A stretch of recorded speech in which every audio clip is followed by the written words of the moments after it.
भागलपुर में आज कांग्रेस कार्यकर्ताओं ने राज्य और केंद्र सरकार की नीतियों के खिलाफ जमकर प्रदर्शन किया। नौकरी दो या सत्ता छोड़ो के नारे लगाते हुए बड़ी संख्या में युवा कांग्रेस और पार्टी के अन्य कार्यकर्ता सड़कों पर उतरे हैं। प्रदर्शनकारियों ने जिला समाहरणालय के मुख्य गेट को घेर लिया और जमकर नारेबाजी करते हुए धरने पर बैठ गए। प्रदर्शन के दौरान हालात इतने तनावपूर्ण हो गए कि प्रशासन को समाहरणालय का मुख्य द्वार बंद करना पड़ा। कुछ युवा कार्यकर्ता समाहरणालय के गेट पर चढ़कर प्रदर्शन करने लगे, जिससे स्थिति और अधिक उग्र हो गई। वहीं मामले की गंभीरता को देखते हुए सदर अनुमंडल पदाधिकारी विकास कुमार मौके पर पुलिस बल के साथ पहुंचे और प्रदर्शनकारियों को शांत कराने की कोशिश की। प्रशासन ने प्रदर्शन को विधि व्यवस्था में बाधा मानते हुए आवश्यक कार्रवाई की तैयारी शुरू कर दी है। वहीं प्रदर्शन के बाद समाहरणालय और आसपास के इलाकों में पुलिस बल की तैनाती बढ़ा दी गई है और हालात पर कड़ी नजर रखी जा रही है। सदर एसडीओ विकास कुमार ने बताया कि प्रदर्शन का अधिकार सबको है, लेकिन विधि व्यवस्था भंग करने की अनुमति नहीं दी जा सकती। हालात पर नियंत्रण रखा गया है। वहीं महिला कांग्रेस की जिलाध्यक्ष कोमल सृष्टि ने कहा कि युवाओं को रोजगार नहीं मिल रहा है, यही वजह है कि सड़कों पर उतरने को मजबूर है। सरकार अगर जवाब नहीं दे सकती तो सत्ता छोड़ दे। ये पूरा अभी बिहार वासी जान रहे हैं, ये जो डबल इंजन वाली सरकार के नेतृत्व जो बिहार चल रहा है, अभी बहुत इनकी स्थिति बहुत ही दयनीय है, बहुत ही चिंता करने वाली चिंतनीय है। क्योंकि यहाँ जो है बिहार का परिभाषा कुछ और हो गया है। बिहार की परिभाषा हो गई है गरीबी, बिहार की परिभाषा हो गई है बेरोजगारी, बिहार की परिभाषा हो गई है आपकी भूखमरी, बेटियों के साथ अपराध हो रहा है, नाबालिग बच्चियों के साथ रेप किया हो रहा है, अपराध पे अपराध बढ़ता जा रहा है। ये आज बिहार की सूरत है। इसलिए अगर हमको इस सूरत को बदलना है तो नीतीश कुमार सत्ता से हटाना होगा। आज देखिए माँ बाप कितने इस महंगाई में कष्ट करके अपने बच्चों को पढ़ाते हैं ताकि उनका जो है फ्यूचर जो है सिक्योर हो सके, लेकिन ये नीतीश सरकार क्या कर रही है, ये जो है रोजगार नहीं दे रही है। बेचारे लोग पढ़ लिख कर इधर से उधर भटक रहे हैं, पलायन कर रहे हैं। माँ बाप चिंतित होते हमारे बच्चे बाहर में कैसे रहते होंगे, अपना घर परिवार छोड़ के लोग पलायन कर रहे हैं। तो ये नौबत आ गई है युवाओं के साथ में। इसलिए आज युवा पूरा उग्र आंदोलन पे उतरे हुए हैं कि अगर आप रोजगार नहीं दोगे तो आपको गद्दी छोड़नी होगी। ये पूरा उनकी सत्ता को हिला दिया जाएगा अगर एकजुट हम लोग सब कर देंगे। और समाहरणालय परिसर पे इस तरह का प्रदर्शन अलाउड नहीं है, इस चीज को हम स्पष्ट कर देते हैं। और इसमें जो भी जो छात्र और जो युवक इसमें शामिल हैं, ये उनके हित में ही नहीं है। शामिल होंगे तो इस तरह का प्रदर्शन करने पे फिर उन पर कार्रवाई होगी। छात्रों पे इस तरह की कार्रवाई उनके बहुत लंबे कॉन्सिक्वेंसेस होते हैं। तो एक तरीके से एक तहजीब में अपनी बातों को रखें, हम लोग उचित माध्यम तक आपकी बात हम लोग पहुँचा दें। जिला प्रशासन के ओर से अनुमति दी गई थी इस तरह? नहीं, अनुमति नहीं दी गई है। उन्होंने अपना जो ज्ञापन है वो हमें समर्पित कर रहे हैं। तो हम लोग जिला पदाधिकारी महोदय के माध्यम से सरकार को उचित स्तर पर हम लोग प्रेषित कर देंगे उनकी मांगों को, लेकिन इस तरह से अवरोध और रौद्र प्रदर्शन करने की अनुमति किसी को नहीं है और उचित कार्रवाई इसमें की जाएगी। भागलपुर के समीक्षा भवन में आज मुख्य निर्वाचन अधिकारी विनोद सिंह गुंजियाल ने बीएलओ यानी बूथ लेवल ऑफिसर्स के कार्यों की महत्वपूर्ण समीक्षा बैठक की। इस बैठक में उप विकास आयुक्त प्रदीप कुमार सिंह, उप निर्वाचन पदाधिकारी श्वेता कुमारी सहित कई अन्य प्रशासनिक अधिकारी भी मौजूद रहे। बैठक के दौरान मुख्य निर्वाचन अधिकारी ने बताया कि अधिकांश बीएलओ का कार्य संतोषजनक पाया गया है। हालांकि जिनकी कार्यशैली में कमियां पाई गई है, उन्हें आवश्यक दिशा निर्देश और मार्गदर्शन दिया गया है ताकि वे भी आगामी समय में बेहतर प्रदर्शन कर सके। इस समीक्षा बैठक का मुख्य उद्देश्य था कि आगामी विधानसभा चुनाव निर्वाचन प्रक्रिया को सुचारू, पारदर्शी और प्रभावी तरीके से संपन्न कराया जा सके। मुख्य निर्वाचन अधिकारी ने सभी बीएलओ को अपने दायित्वों का ईमानदारी से निर्वहन करने का निर्देश देते हुए यह भी कहा कि चुनावी कार्य प्रणाली की गुणवत्ता में सुधार और जनता के विश्वास को बनाए रखना सर्वोपरि है। सभी बीएलओ अच्छा काम कर रहे हैं। कुछ इश्यूज हैं, जैसे ऐसा नहीं कि 100% सभी जगह सही होता है, लेकिन कुछ जगह इश्यूज हैं। तो उन्हीं इश्यूज को हम लोग बूथ वाइज चिन्हित कर रहे हैं और एसी वाइज चिन्हित कर रहे हैं और बीएलओज को, ईआरओज को ट्रेनिंग भी दे रहे हैं। इसमें कमीशन के द्वारा भी कमीशन में भी ट्रेनिंग दी गई है, सभी स्टेक होल्डर्स को ट्रेनिंग दी गई है, बीएलओज को ट्रेनिंग दी गई है। यहाँ तक ये पहली बार हुआ है कि कमीशन ने बीएलओ लेवल के पदाधिकारियों तक को ट्रेनिंग दिया है। उसके बाद डिवीजन लेवल में ट्रेनिंग हुआ है। तो ये सारी जो कवायद है, सारी सिर्फ जो मतदाता सूची है उसको ठीक करने के लिए है। तो सभी डिस्ट्रिक्ट में इस तरह के इश्यूज को चिन्हित करके हम लोग कोशिश करें कि उसको रिजॉल्व करें। प्रधानमंत्री नरेंद्र मोदी के नेतृत्व में केंद्र सरकार के 11 वर्ष पूरे होने के अवसर पर केंद्रीय वस्त्र मंत्री गिरिराज सिंह गुरुवार को भागलपुर पहुंचे। सर्किट हाउस में आयोजित प्रेस वार्ता के दौरान उन्होंने मोदी सरकार की उपलब्धियों को विस्तार से गिनाया और कहा कि प्रधानमंत्री मोदी ने जो कहा वह कर दिखाया। गिरिराज सिंह ने कहा कि अनुच्छेद 370 की समाप्ति, 3 तलाक जैसी सामाजिक कुरीतियों का अंत और अयोध्या में भव्य राम मंदिर निर्माण जैसे संकल्प मोदी सरकार ने पूरे कर दिखाए जो पहले सिर्फ नारे हुआ करते थे। उन्होंने ऑपरेशन सिंदूर का उल्लेख करते हुए कहा कि इस सैन्य अभियान ने भारत की ताकत को वैश्विक मंच पर स्थापित किया है। साथ ही उन्होंने दावा किया कि मोदी सरकार ने अब तक 27 करोड़ से अधिक लोगों को गरीबी रेखा से ऊपर उठाया है और देश को आत्मनिर्भरता की ओर अग्रसर किया है। प्रेस वार्ता में गिरिराज सिंह ने विपक्ष पर भी जमकर हमला बोला। उन्होंने कांग्रेस नेता राहुल गांधी पर निशाना साधते हुए कहा, राहुल गांधी पाकिस्तान की भाषा बोलते हैं और उनकी लोकप्रियता का स्तर देश जानता है। कांग्रेस थेथर है। 30 करोड़ से ऊपर EPFO नंबर है। कांग्रेस की जुबान नहीं खुलती है कि दुनिया की सबसे बड़ी आबादी वाला देश है। भारत सरकार आज EPFO नंबर 30 करोड़ से अधिक है। इस देश में 2 करोड़ लगभग प्रति वर्ष बच्चे भी पैदा होते हैं। तो भारत की सरकार रोजगार देने का जो वादा किया है वो हम कोई मुँहजबानी नहीं बोल रहे हैं। EPFO नंबर देखें, कांग्रेस भ्रम ना फैलाए। ये तो देश द्रोहियों की पार्टी हो गई। सर, एक सर्वे रिपोर्ट में मैं इतना ही जानता हूं कि पूरी दुनिया जब देश की बात आती है, 1971 की जब लड़ाई हुई थी, आज मैं किसी मीडिया ने पूछा था, खड़गे जी ने बयान दिया है, जब देश के सामने दुश्मन होता है, अटल बिहारी वाजपेयी ने 71 में कहा था, एक हमारी पार्टी भारत माता है और एक पार्टी है, और राहुल गांधी पाकिस्तान की भाषा बोल रहे हैं। यही उनकी लोकप्रियता है। भागलपुर के ललमटिया थाना क्षेत्र से एक दर्दनाक हादसे की खबर सामने आई है, जहां एक छड़ मिस्त्री की हाई वोल्टेज तार की चपेट में आकर मौत हो गई।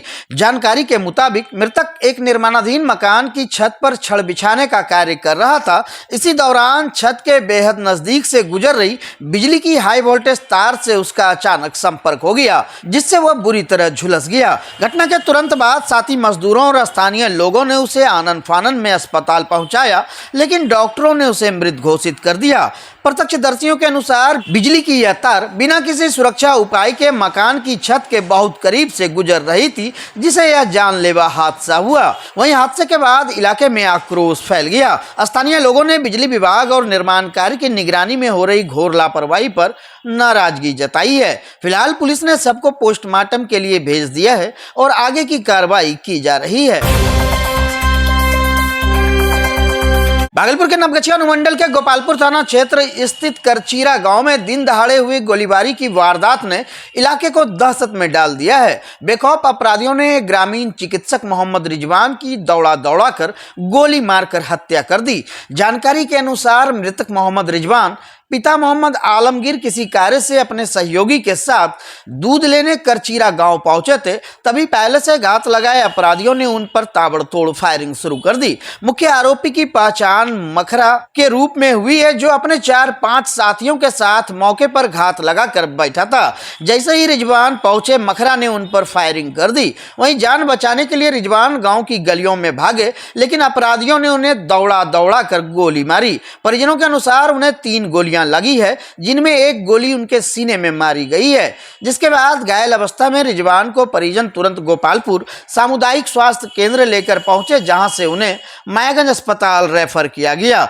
वहीं इलाज के दौरान उनकी मौत हो गई। वहीं घटना को लेकर गांव में कई तरह की चर्चाएं हैं। कुछ लोग इसे रंगदारी के विवाद से जोड़ रहे हैं, तो कुछ लोग अवैध संबंधों की आशंका भी जता रहे हैं। फिलहाल घटना के बाद इलाके में तनाव का माहौल है। मोहम्मद रिजवान गए थे करचिरा और मकरा मंडल और 2-4 लोग हैं उसके साथ में, उसको रगेत करके खदेड़ करके गोली मार दिया। क्या कोई दुश्मनी था? नहीं, ऐसे ही रंगबाजी मांग रहे थे। रंगबाजी मांग रहे थे। टॉर्चर किया गया था क्या? इससे पहले भी 1-2 बार मांगा गया था, टॉर्चर किया गया था। रंगबाजी दो, तुम आते यहाँ इलाज करने के लिए, डॉक्टरी करने के लिए, हमको रंगबाजी दो। मोहम्मद रिजवान कहाँ का रहने वाला? मुस्लिम टोला गोपालपुर के। कहाँ पे ये घटना घटी? मुस्लिम टोला गोपालपुर से 1 किलोमीटर करचिरा गाँव है। क्या गोली मारा गया है? हाँ, 3 गोली मारा है। कितने लोग थे? वो लोग लगभग 6-7 आदमी थे। आके झगड़ा हो गया कि डॉक्टर गोली नहीं, वही रंगबाजी मांगने में। गोली कहाँ लगी? गोली आँख में लगे है और छाती में, पीठ में। क्या गोली? 3 गोली। इंसान ये मोहम्मद रिजवान। आपका किस चीज के डॉक्टर थे? मोहम्मद बाबर। किस चीज के डॉक्टर थे ये आदमी के ऐसे ही भरपूर के दवाई देते थे गांव में। आप कौन हो उनके? छाड़ हुए। नाम क्या आपका? भागलपुर में जन्मजात हृदय रोग से पीड़ित बच्चों के लिए एक बड़ी राहत भरी खबर सामने आई है। ऐसे बच्चों के निःशुल्क ऑपरेशन के लिए एक विशेष मेगा मेडिकल कैंप का आयोजन किया जा रहा है। यह शिविर जीवन जागृति सोसाइटी, शिशु अकादमी भागलपुर एवं नारायणा हेल्थ के संयुक्त तत्वाधान में आयोजित किया जा रहा है। सोसाइटी के अध्यक्ष डॉक्टर अजय कुमार सिंह ने बताया कि यह शिविर उन बच्चों के लिए है जिनमें तेजी से सांस चलना, सांस फूलना, होंठ या नाखून का नीला पड़ना जैसे लक्षण दिखाई दे रहे हैं। ये सभी जन्मजात हृदय रोग के संकेत हो सकते हैं। कैंप में नारायणा हॉस्पिटल कोलकाता के वरिष्ठ हृदय रोग विशेषज्ञ डॉक्टर अमिताभ चट्टोपाध्याय और उनकी टीम बच्चों की निःशुल्क जांच करेगी। जांच के बाद जिन बच्चों को ऑपरेशन की आवश्यकता होगी, उनका पूरी तरह निःशुल्क ऑपरेशन कोलकाता के अस्पताल में कराया जाएगा। डॉक्टर अजय सिंह ने बताया कि जीवन जागृति सोसाइटी अब तक सैकड़ों बच्चों का सफल ऑपरेशन करवा चुकी है। इस पूरी प्रक्रिया में सोसाइटी मुख्यमंत्री आरोग्य योजना के तहत सरकारी फंड का उपयोग करके जरूरतमंद परिवारों की मदद करती है, ताकि गरीब और ग्रामीण परिवार को भी इलाज मिल सके। 15 जून को हम लोग एक कार्यक्रम रखे हैं जिसमें जीवन जागृति सोसाइटी, हमारे आईपी और नारायणा हेल्थ केयर सिस्टम द्वारा ये तीनों ऑपरेट हम लोग करेंगे। इसमें नवजात शिशु या बच्चों के हृदय संबंधी बीमारी, स्पेशली जो जन्म से बीमारी होती है, तो उसके बारे में हम लोग का एक डिटेक्शन कैंप है और उसके अनुसार उनको उचित सलाह देने का कार्यक्रम बनाया है। जैसा कि आप सबको मालूम होगा, या इस माध्यम से हम पेरेंट्स को भी, परिवार को ये बताना चाहते हैं कि नवजात शिशु में या बच्चों में जो कॉन्जेनिटल हार्ट डिजीज़ है, दिल संबंधी बीमारी है जो जन्मजात होती है, वो काफ़ी संख्या में पाई जाती है। इसमें से कुछ ऐसे होते हैं जिनको बहुत कुछ दवा की ज़रूरत नहीं होती है, जो समय के साथ ठीक भी हो जाते हैं, जैसे एसडी या अन्य जो दिल में छेद होती है, कुछ समय के साथ ठीक हो जाता है, लेकिन समय समय पर डॉक्टर की सलाह ज़रूरत रहती है, या कुछ केस में ऑपरेशन की भी आवश्यकता होती है। कुछ केस ऐसा होता है जो बहुत शुरुआत से ही उसको केयर की ज़रूरत है, ऑपरेशन की ज़रूरत है, कार्डियोलॉजिस्ट की ज़रूरत है और समय पे उसका सर्जरी होना ज़रूरी है, जिसमें साइनोटिक हार्ट डिजीज़ इम्पॉर्टेंट होता है, जिसमें बच्चा जन्म के समय या जन्म के बाद नीला होने लगता है, उसका ग्रोथ रुक जाता है, और अगर सही समय पे इलाज नहीं हो, ऑपरेशन नहीं हो, तो उसके जान का भी खतरा रहता है। कई बीमारी ऐसे पाए जाते हैं और हम लोग चाहते हैं कि जो पेरेंट्स हैं, जिनके घर में ऐसे बच्चे हैं या जिनको डाउट है, वो आएँ इस कैंप में और उचित सलाह लें, ताकि हम उनको उनके बीमारी को समय पे उनका सही सलाह दे सकें और आगे जाके वो बच्चे सही सलामत रहें, अच्छे से ग्रोथ हो, सब चीज़ अच्छे से उनका लालन पालन हो सके। भागलपुर जिले के पीरपैंती थाना क्षेत्र के सुंदरपुर गांव में पुलिस ने अवैध शराब तस्करी के खिलाफ बड़ी सफलता हासिल की है। गुप्त सूचना के आधार पर पुलिस ने एक वाहन को जब्त कर उसमें से भारी मात्रा में विदेशी शराब बरामद की है। यह कार्रवाई बुधवार की सुबह की गई, जब थाना अध्यक्ष रंजीत कुमार के नेतृत्व में टीम ने त्वरित कार्रवाई करते हुए गाँव के समीप वाहन को जाँच के लिए रोका। जाँच के दौरान वाहन से कुल 359 लीटर विदेशी शराब बरामद की गई, जिसे तस्करी कर अन्यत्र दूसरे स्थानों पर ले जाया जा रहा था। गिरफ्तार आरोपी की पहचान फतेह आलम अंसारी के रूप में हुई है। इस अभियान में थाना अध्यक्ष रंजीत कुमार के साथ अविनीश कुमार ठाकुर, उदय कुमार सिंह और नरेंद्र सिंह जैसे पुलिसकर्मी शामिल थे। पुलिस अब तस्करी के इस नेटवर्क की गहराई से जांच में जुटी है। प्रधानमंत्री नरेंद्र मोदी 20 जून को बिहार के सीवान जिले के दौरे पर आ रहे हैं, जहां वे राज्य की विभिन्न विकास योजनाओं का शिलान्यास और उद्घाटन करेंगे। इस मौके पर भागलपुर को भी एक बड़ी सौगात मिलने जा रही है। प्रधानमंत्री नरेंद्र मोदी भागलपुर में 385 करोड़ रुपए की लागत से बने सीवरेज प्लांट का उद्घाटन करेंगे। यह प्लांट भैरवा तालाब के सामने बनाया जा रहा है, जिसका निर्माण कार्य वर्ष 2021 में शुरू हुआ था।